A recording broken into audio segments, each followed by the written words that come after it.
Selamat pagi, perkenalkan nama saya Nikade Amundi Lestari dengan NIM 512005. Di sini saya akan mempresentasikan tugas psikologi pariwisata. Di sini saya akan membahas yang pertama, apa itu psikologi pariwisata, kemudian manfaat apa yang diperoleh setelah mempelajari psikologi pariwisata materi 1 sampai dengan 6.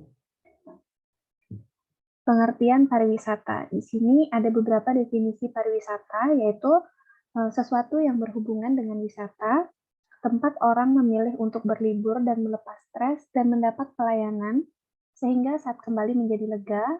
Kemudian, usaha untuk mencari keseimbangan dan keserasian yang berbeda, perjalanan dari satu tempat ke tempat lain. Nah, menurut pandangan psikologi, wisata adalah sebuah sarana memanfaatkan waktu luang, menghilangkan tekanan kejiwaan akibat pekerjaan yang sangat melelahkan dan kejenuhan. Kemudian, menurut WTO, pariwisata adalah kegiatan manusia yang melakukan perjalanan ke dan tinggal di daerah tujuan di luar lingkungan kesehariannya. Secara umum, psikologi didefinisikan sebagai ilmu yang mempelajari perilaku dan proses mental, baik itu secara individu maupun dalam hubungan dengan lingkungannya. Tujuan psikologi adalah untuk dapat menjelaskan, meramalkan, memodifikasi, dan menjadikan manusia memiliki kehidupan yang baik dan juga bahagia, khususnya dalam berinteraksi dengan orang lain. Nah, peran psikologi dalam industri pariwisata yaitu sebagai dasar untuk memahami karakter seseorang, yaitu karakter pelanggan atau konsumen yang datang sehingga pelayanan para pekerja di bidang pariwisata tahu bagaimana memberi pelayanan yang terbaik kepada pelanggan atau konsumen, karena mereka telah mengerti apa yang diinginkan, diharapkan, serta diekspektasikan oleh pelanggan atau konsumen. Di bidang pariwisata, manusia menjadi bagian dari kegiatan kepariwisataan, baik sebagai pemberi jasa maupun sebagai penerima jasa. Nah, untuk keberhasilannya itu perlu ditunjang dengan ilmu psikologi agar pihak-pihak dalam industri pariwisata dapat saling memahami satu dengan lainnya. Jadi, psikologi pariwisata itu adalah ilmu yang mempelajari perilaku manusia sebagai individu atau bagian dari masyarakat dalam upaya memberikan pelayanan bagi wisatawan. Nah, di sini dalam psikologi pariwisata terdapat sejumlah penjelasan yang ditawarkan untuk memahami hubungan pariwisata dan juga pekerjaan. Nah, ternyata jenis pekerjaan seseorang secara langsung mempengaruhi orang tersebut dalam memilih kegiatan pariwisatanya.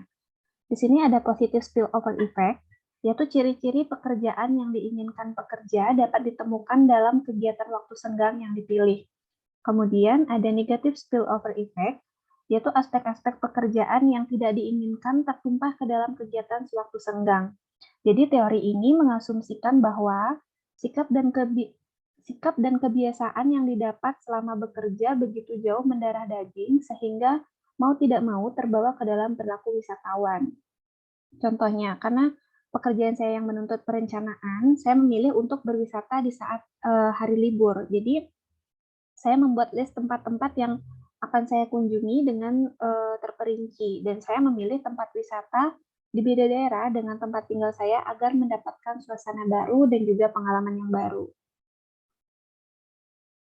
Nah, selain itu, di sini dalam psikologi pariwisata juga membahas tentang kepribadian wisatawan. Nah, sangat menarik dan sangat bermanfaat dapat mempelajari materi ini karena kepribadian konsumen merupakan salah satu faktor yang mempengaruhi perilaku konsumen. Sangat penting untuk kita mengetahui dan sangat perlu diperhatikan seperti apa sih tipe kepribadian wisatawan itu, apalagi bagi saya yang bekerja di dalam industri pariwisata. Karena masing-masing individu memiliki cara yang berbeda dalam berperasaan, mengembangkan pemikiran-pemikirannya, dan menentukan minat pribadinya. Nah, hal ini berhubungan dengan setiap individu berbeda dalam mengolah dan bereaksi terhadap berbagai kebutuhannya. Perbedaan kepribadian pada setiap individu menghasilkan persepsi yang berbeda dalam berperilaku saat menjadi konsumen. Oleh karena itu, kepribadian merupakan salah satu faktor yang penting untuk memahami pengambilan keputusan konsumen dalam pariwisata. Nah, selain kepribadian, manfaat dalam mempelajari psikologi pariwisata ini, kita juga dapat mempelajari tentang motivasi wisatawan. Kita dapat mengetahui apa sih yang membuat wisatawan termotivasi untuk melakukan suatu perjalanan wisata?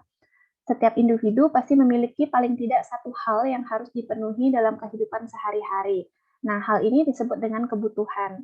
Adanya kebutuhan yang harus terpenuhi membuat setiap individu memiliki motivasi untuk memenuhi kebutuhannya tersebut. Abraham Maslow beranggapan bahwa kebutuhan menjadi alasan terbentuknya motivasi pada diri individu untuk melakukan semua kegiatan yang sekiranya dapat menopang individu tersebut dalam usaha memenuhi kebutuhan mereka. Maslow membagi kebutuhan dalam 5 tingkatan, yaitu kebutuhan fisiologis, yaitu rasa lapar, haus, tidur, udara, seks, dan lain-lain. Kemudian ada kebutuhan rasa aman, di sini bebas dari ancaman atau bahaya, lingkungan yang aman, teratur, dan dapat diperkirakan. Kemudian ada kebutuhan cinta, yaitu rasa memiliki, hubungan kedekatan, persahabatan, dan juga martabat. Kemudian yang terakhir, harga diri dan aktualisasi diri atau perwujudan diri. Di sini ada kepuasan diri, juga mewujudkan kemampuan. Nah, perilaku konsumen adalah hal yang harus diperhatikan dalam mengelola suatu kawasan wisata. Kita sebagai pengelola harus mengetahui apa sih hal yang benar-benar dibutuhkan dan diinginkan oleh konsumen, seperti persepsi, motivasi, dan juga ekspektasi merupakan faktor psikologi yang menentukan pembelian konsumen. Jadi oleh karena itu, kita sebagai pengelola harus mengetahui motivasi setiap konsumen yang datang agar dapat mengetahui permintaan setiap konsumen. Motivasi merupakan ilmu yang mendasar dalam mempelajari mengenai wisatawan dan juga pariwisata. Motivasi bisa dikatakan sebagai dorongan bagi wisatawan untuk melakukan suatu perjalanan wisata.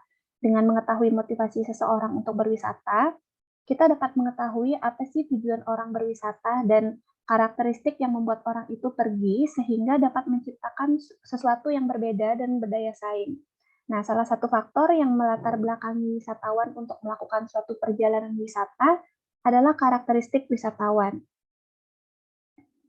Karakteristik wisatawan dibagi menjadi 3, yaitu ada demografi, yaitu meliputi jenis kelamin, umur, status perkawinan, tingkat pendidikan, pekerjaan, kelas sosial, jumlah keluarga, dan lain-lain. Kemudian yang kedua ada geografi.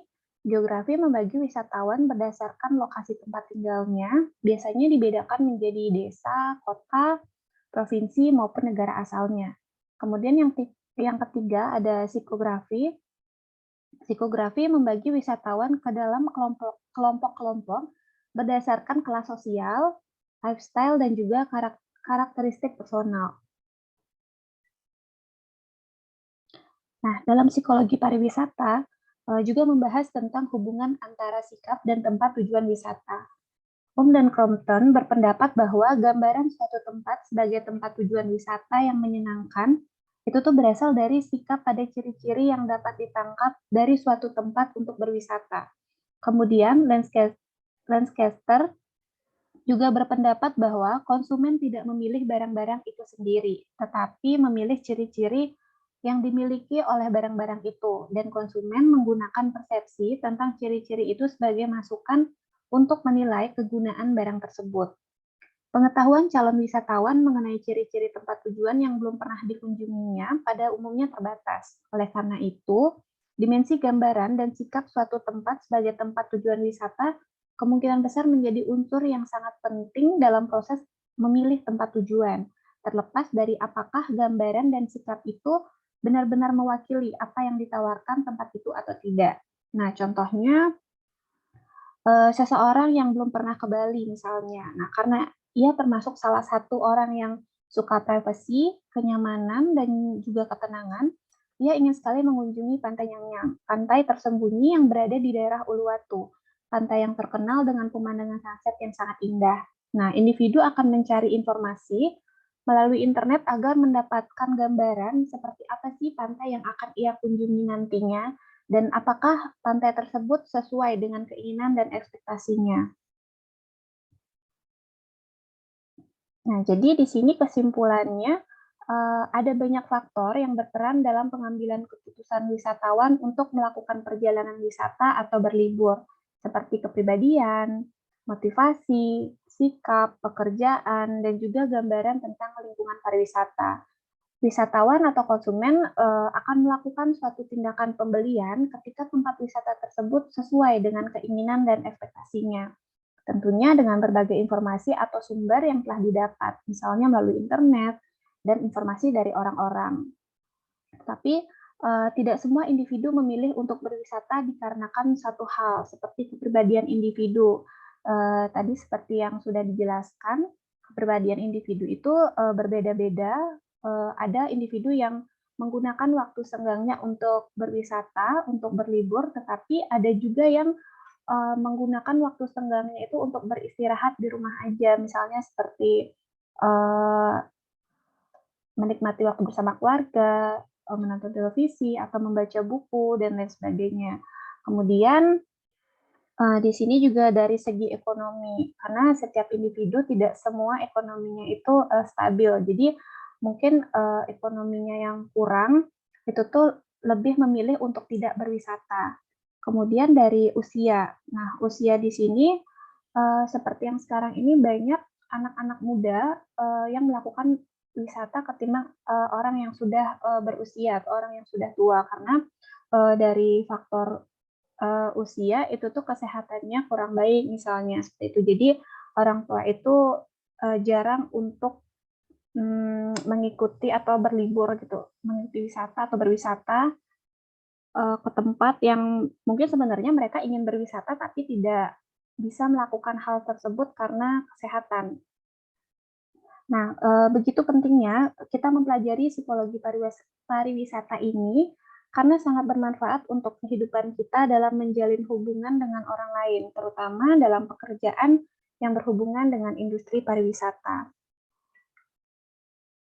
Sekian presentasi dari saya. Terima kasih.